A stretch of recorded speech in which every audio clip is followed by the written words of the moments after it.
La palabra profética en la era del Apocalipsis. Semana 1, día jueves. Leer con oración. Entonces Jehová Dios hizo caer sueño profundo sobre Adán, y mientras éste dormía, tomó una de sus costillas y cerró la carne en su lugar. Y de la costilla que Jehová Dios tomó del hombre, hizo una mujer y la trajo al hombre. Génesis 2, del 21 al 22. Señor Jesús, comencemos. La iglesia salió de Cristo y volverá a Él. En Génesis 24 vemos dos aspectos importantes relacionados con la iglesia. Y dice, y bendijeron a Rebeca, y le dijeron, hermana nuestra, sé madre de millares de millares. Esta parte nos remite a la predicación del Evangelio del Reino, con el fin de engendrar hijos espirituales, que esos son millares de millares. La segunda parte afirma, y posean tus descendientes la puerta de sus enemigos. Estos enemigos son los enemigos de Cristo. Por tanto, como iglesia, nuestra función es sujetar los enemigos a Cristo. Cuando Abraham le encargó a su siervo buscar una esposa para Isaac, le hizo las siguientes recomendaciones.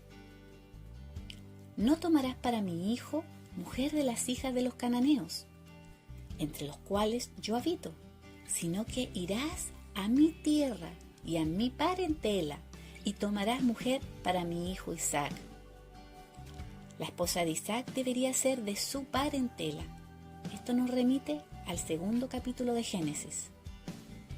Entonces Jehová Dios hizo caer sueño profundo sobre Adán, y mientras éste dormía, tomó una de sus costillas y cerró la carne en su lugar.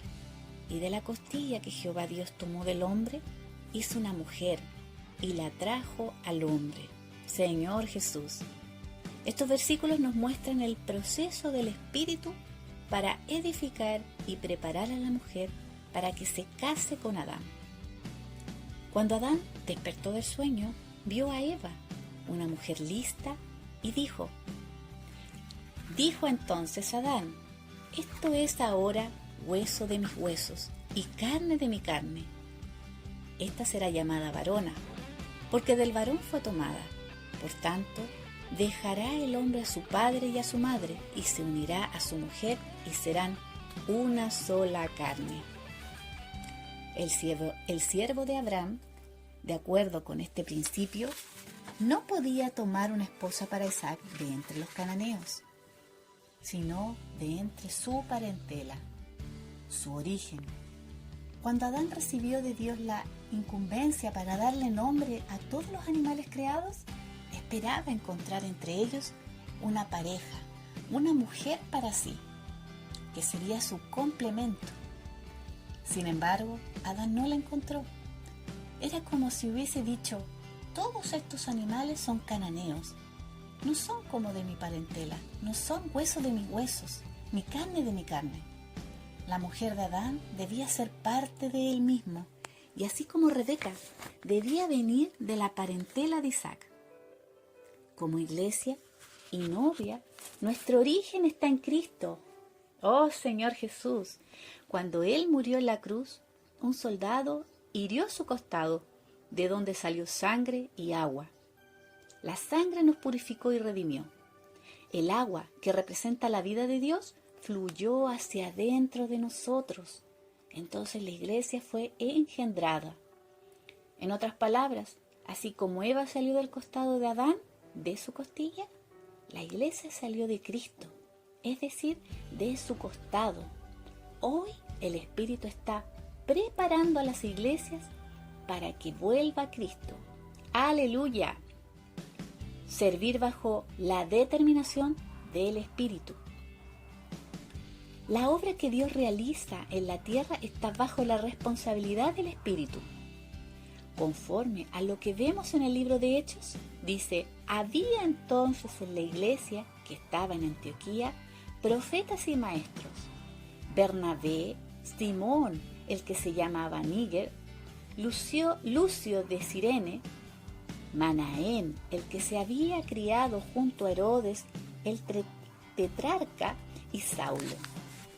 Ministrando estos al Señor y ayunando, dijo el Espíritu Santo: Apartadme a Bernabé y a Saulo para la obra a que los he llamado. Antes, cuando leía estos versículos, me preguntaba: ¿cómo nos habla el Espíritu Santo?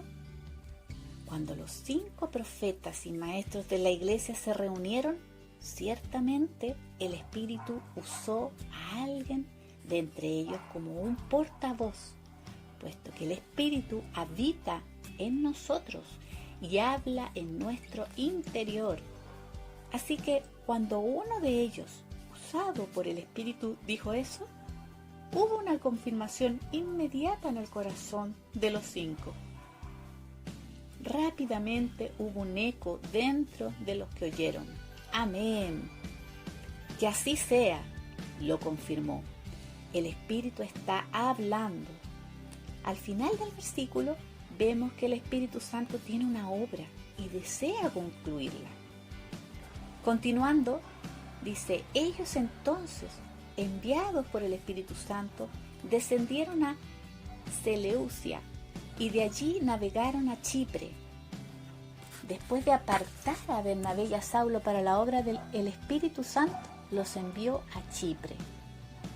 En esa época, las embarcaciones que navegaban en el mar Mediterráneo eran muy precarias. Con Bernabé y Saulo no fue diferente. Ellos debieron haber pasado por momentos difíciles, incluso el riesgo de naufragar. Cuando la nave llegó a Salamina, atravesaron toda la isla, yendo hacia Pafos, y de allí navegaron a Perge de Panfilia. En ese momento, Juan Marcos, el joven que Bernabé llevó, no soportó los sufrimientos del viaje y regresó a Jerusalén, donde vivía su madre. Sin embargo, Bernabé y Saulo atravesaron Perge y fueron a Antioquía de Pisidia, una provincia romana vecina a Galacia. En Antioquía de Pisidia, el Espíritu Santo, que estaba en el comando, dejó en evidencia el don de la palabra de Pablo. Leamos. Entonces Pablo, levantándose, hecha señal de silencio con la mano, dijo: varones israelitas, y a los que teméis a Dios, oíd. El Espíritu Santo que vimos hasta aquí como el encargado de preparar a la novia, de escoger el vaso que él quiere usar, invirtió el orden. Antes era Bernabé y Saulo, ahora es Saulo y Bernabé.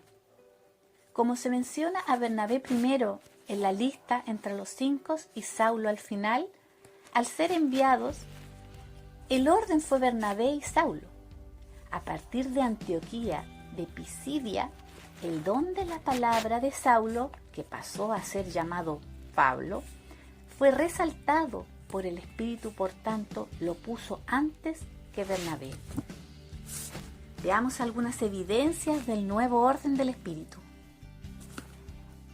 Y despedida la congregación, muchos de los judíos y de los proselitos piadosos siguieron a Pablo y a Bernabé. Observen que el orden es Pablo y Bernabé. Esto deja muy claro que el Espíritu Santo hace, coordina y genera este asunto. En ese mismo principio leemos: pero viendo los judíos la muchedumbre, se llenaron de celos y rebatían lo que Pablo decía, contradiciendo y blasfemando. Este versículo nos muestra que era Pablo quien hablaba. Veamos. Entonces Pablo y Bernabé, hablando de nuevo, dijeron: a vosotros, a la verdad, era necesario que se os hablase primero la palabra de Dios, mas puesto que la desecháis y no os juzgáis dignos de la vida eterna, he aquí nos volvemos a los gentiles. Nuevamente vemos el orden, Pablo y Bernabé. Ese orden fue establecido por el Espíritu, que administra su obra de la mejor manera posible. Bernabé, por su parte, no mostró tener problemas con la inversión de ese orden. Por el contrario, respetó la determinación del espíritu, pues en su corazón no había la ambición por la posición. Señor Jesús. No vemos a Bernabé reclamar, murmurar o contestar. Él solo servía bajo el orden y la determinación del Espíritu. En nuestros días esto es igual. Dios, por medio del Espíritu, determina todos los arreglos en su obra. Solo obedezcamos ese orden y todo saldrá bien. Solo obedezcamos ese orden y todo saldrá bien. Seamos sencillos, diciendo sí y amén a toda determinación del Espíritu. Esa actitud guardará nuestro corazón de la altivez, el orgullo y la búsqueda por la posición. Oh Señor Jesús, amén.